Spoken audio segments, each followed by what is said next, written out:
Hey everyone, this is Isabel Hernandez of Orange County Coastkeeper. Today, we're at the Coastkeeper Garden in the city of Orange.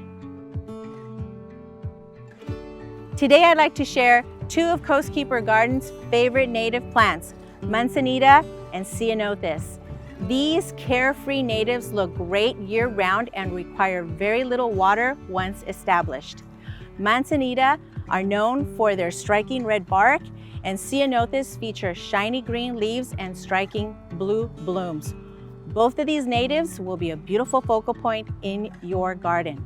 Manzanitas and Ceanothus are available in many varieties, including ground cover, shrubs, and trees. To give your garden interest and contrast, try planting 2 or 3 varieties of each. We hope you found these quick recommendations helpful. Be sure to follow us on social media for more weekly water-smart gardening tips. OC is Garden Smart. Visit MWDOC.com for more information.